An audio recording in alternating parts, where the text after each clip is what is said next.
Really stupid dummy thinking you could play me. Once you had the thought of money, no, I found it kind of funny. All right, hey, thanks for joining us. You're listening to the rBeatzRadio Network. I'm John Casson. We have a guest this morning, Kyle Spyhalski. Yeah, that's me. He sounds like a hockey player, and he is a hockey player, actually, amateur hockey player. But he's also very much like a rookie baseball card. Kyle is a rapper. He raps music, and his music may not sound exactly like the kind of rap you're used to listening to. And there's something else you should know about Kyle. He's 16. In fact, his mom is joining us today. Arlene, thank you for joining us as well. Thank you so much for having us. We're really excited. I'm really excited, Kyle, because you haven't made it per se yet.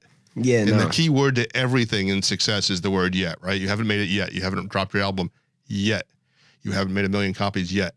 But it's the persistence I see, just the fact that you're here and what you've done so far. So why don't we start by talking about what made you even get into rap music? I know it's a pretty popular genre in your age group, but specifically, most people just listen to it. They don't compose it and record it and go on interviews like this. Like, what's your deal? I was in 5th grade. Well, I actually started out when I was born. I got So I have white parents, right? And so a lot of white people tend to listen to like rock and stuff. Mm-hmm. And that normally tends to happen. So I grew up with like Guns N' Roses, AC/DC, and a lot of stuff like that. So I got introduced to a different genre. And then growing up into 4th and 5th grade, that's when I started getting introduced to rap and hip hop and different genres like that. So I grew up listening to like, when those songs came out, I was like Panda, Designer, Ray Shamir, like just people like that. And that's when I like started to, because I still listen to both though, so like I like to correlate, you know what I mean? Like I like to put it both into my music, so I never just stop listening to rock. So it's just like that. We're gonna hear some of your music in a little bit, but tell me who inspired you to begin with.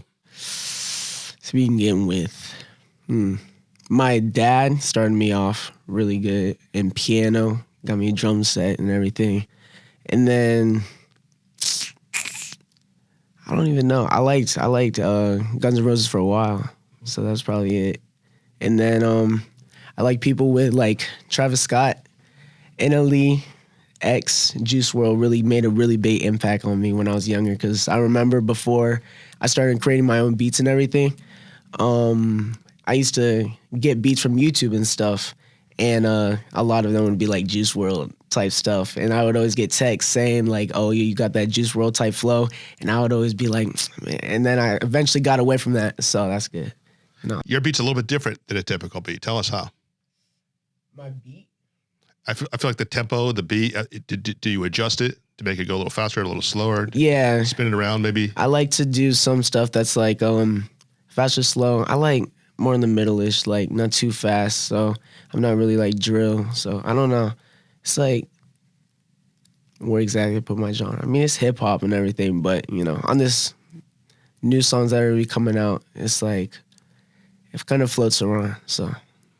I feel like hip hop tends to be either raw and in your face or smooth and trying to accomplish something. Right. You're 16, so we can figure that one out.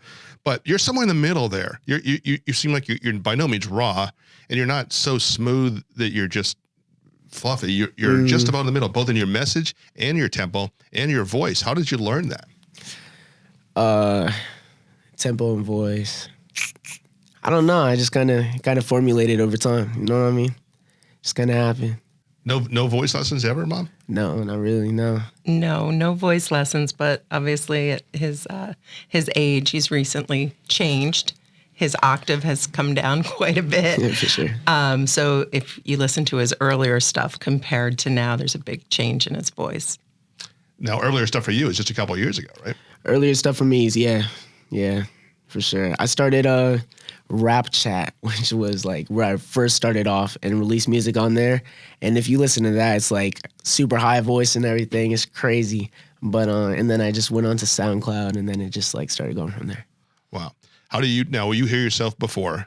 And I feel like when most people first hear their own voice, they hate their voice, and then they get used to their voice, and then they love their voice, and then at some point you ignore your voice, and that's when you really start being successful, because it's really about the music and the message and the kind of the synergy of all of those things. Your message is what you share. What is your message? My message to like people in your songs. In my songs, I like to do a lot of stuff that people can relate to, for sure, because growing up And I had a really hard time in middle school and around people my age.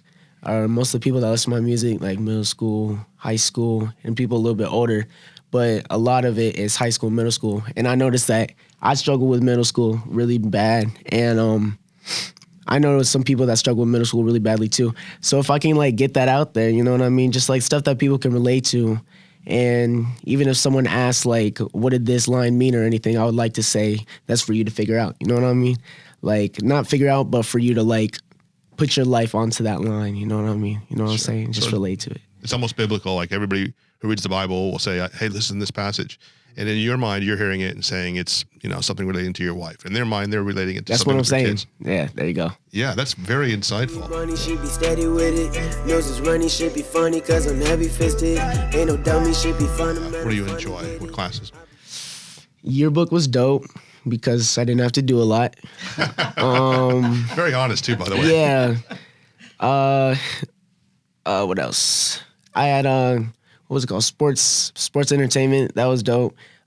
Miss Sanchez, she was really, really great. She got me learning a lot of stuff with like how to put my music out. Not how to put my music out there, but just like spreading it around, how to spread it around and stuff. That was mainly that class, like with sports and stuff and marketing, basically. It was a sports marketing class. Right. Yeah. Yeah. right, yeah. In the name. So In your case, the sports part is the music, right? Because you could have the best music in the world, but if you don't put it out there, or even if you do and no one finds it, then you have your mom and us, right? that's what I'm saying. Yeah, I can't go anywhere from that. So how did you get the message out there? You have a lot of followers for someone who's 16 and hasn't been doing it particularly long. Yeah, I guess so. I mean, I know a lot of people with like, I have some friends that with 2,000 stuff, but they're like, I don't know. They just been doing it a lot. I got Instagram when I was like 6th grade or 7th grade, because before that I wasn't even allowed to have a phone, and that would really make me mad because everybody was carrying around like their iPhone 7s and 5s back then. And I started off with like an SE, and so people would like, oh, you got an iPod. So, I mean, that was the type of thing. You're welcome. That's what I'm saying. So, but I mean, it was dope though. I just started gaining from there and started telling people. At first, I didn't tell anybody about my music. I just kind of just kept it to myself. And then when I released Demons on SoundCloud, that was my first release onto SoundCloud, I'm pretty sure. And people really were like, that was also where my Juice WRLD phase was coming from. But they were like, I really like this music, bro. Like, you should really keep going. And it started to motivate me. So I just kept going, and then it started like building from there. Wow. Doesn't it always inspire? It's so inspiring when sometimes all it takes is that little bit of encouragement. And it's so easy sometimes online for some anonymous person to make some snide remark. And head on your shoulders is incredible, because especially at your age group, you described middle school. I think, the same thing, 7th grade. Oh my God, I wanted to kill myself every day. But I also knew that so did everybody else. And I wasn't that much different. And pretty soon there'll be 8th grade, and it'll be a lot less scarier. And sure enough, that was the case, But boy, someone like you putting it on a message like that on a consistent basis, and then reaching an audience based on the music that you're putting out. If I release a rock and roll song, it would relate to these guys, but it wouldn't necessarily relate to people in your age group, and certainly not younger people probably, right? So you put the message out for the right reasons, in the right time when you're also that age, in the right place with rap music. Everything you say is so positive. And now I'm going to flip this a little bit. A lot of people have in it who don't know rap music, who may not even know a lot of black people. A lot of people have a perception that rap music is only bad, only evil, only about destruction. And in my day, that was the case with rock and roll and the devil music. And my parents thought Ozzy Osbourne was just the worst thing ever. And they literally would rip up my tapes if they saw it.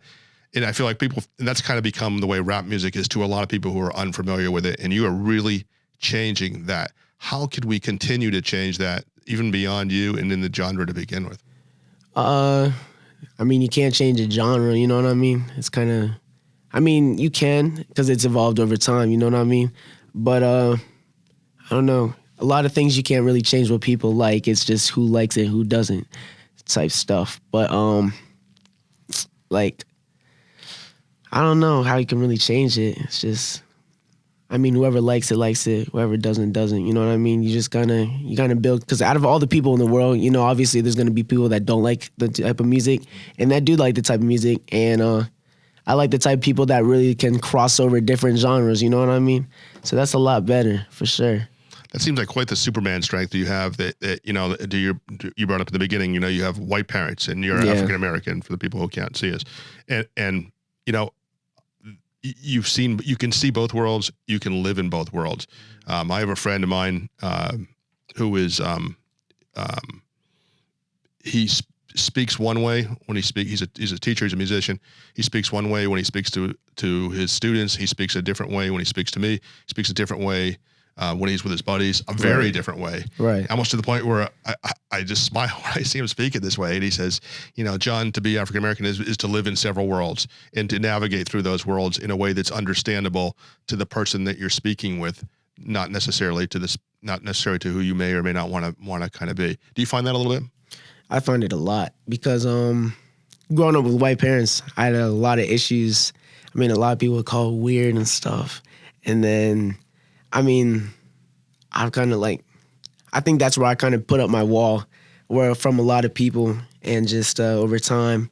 But yeah, it would be people would call it weird, and that's not right, and that's like just unethical and stuff type like that. And that's happened. That's been like my entire life, and a lot of it's been like you're whitewashed and everything. You talk white, and it's like at this point, I'm like, I mean, it still bothers me because you know it's my life. That's what I got to live with, and certain things you can't really necessarily block out. But it's more or less of blocking it out and more just living with it and having to keep going with it. So, I mean, it's all right by now, but like, you know. He's told me a lot of times, especially in middle school, a lot of his black friends said he was too white, and a lot of his white friends said he was too black. So he was just trying to walk a line that would please everyone. And once he broke through that and started to embrace it, because he's a strong soul. We started out talking about hockey earlier. Hockey is not known for its black athletes, and that was all his doing. I don't come from a hockey family, nor does my husband, and it's just something that he took to. So again, it's the racial component is a big part of who he is and his music. Do you ever put in your lyrics similar content to what we just talked about? I remember I made this song called Preach in the studio one time, and it was talking about, I remember this one line, and it was talking about how I had lost my brother, and I still have not seen him to this day.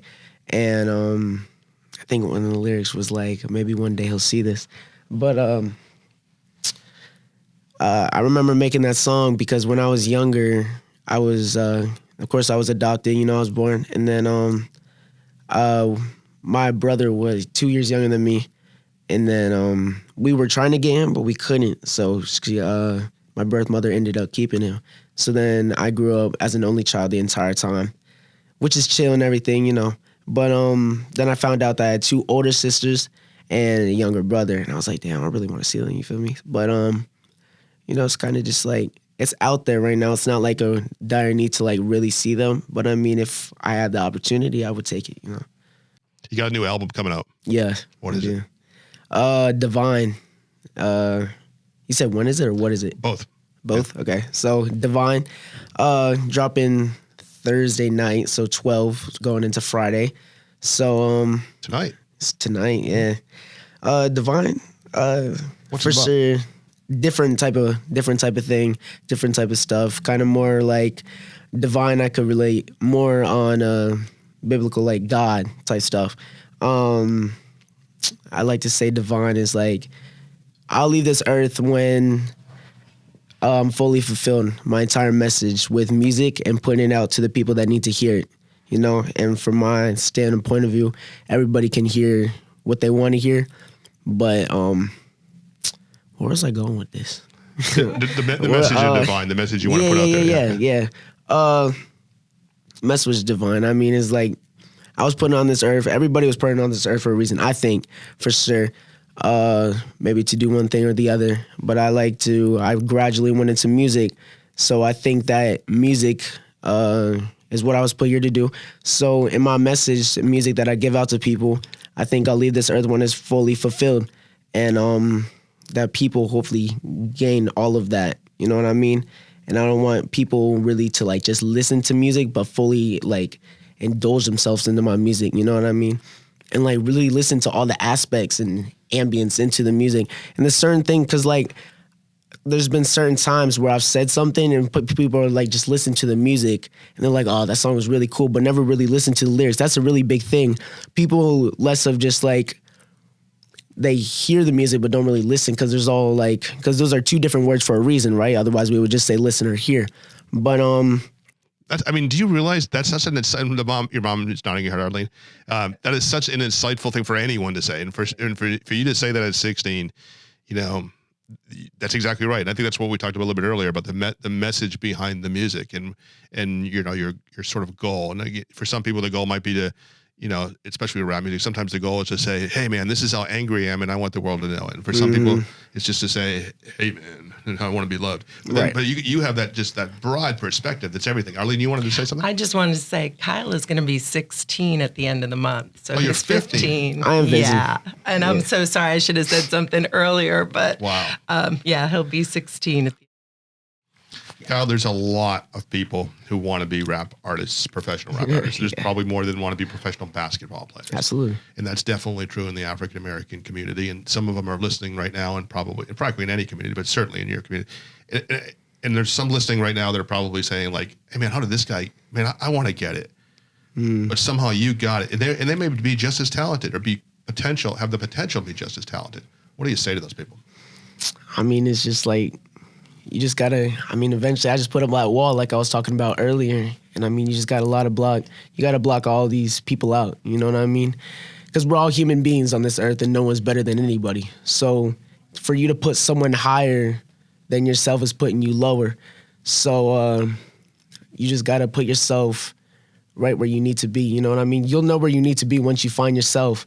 I had trouble with that, finding myself for a while. But I think I'm starting to get myself there and working my way towards that point. But it's just the fact of that you gotta just keep going. I know everybody says that, but it's the reality of life. You just gotta keep going. Just keep moving. If I heard your lyrics and I heard you say that, I never interviewed you before, and you're 15 years old, I would make an almost certain and misassumption that you clipped that you clipped that from somewhere. And you just recited that. And the fact that you're telling me this with no scripts and no notes as part of a conversation and in the deepest part of the conversation at the end of the interview and making your mom cry.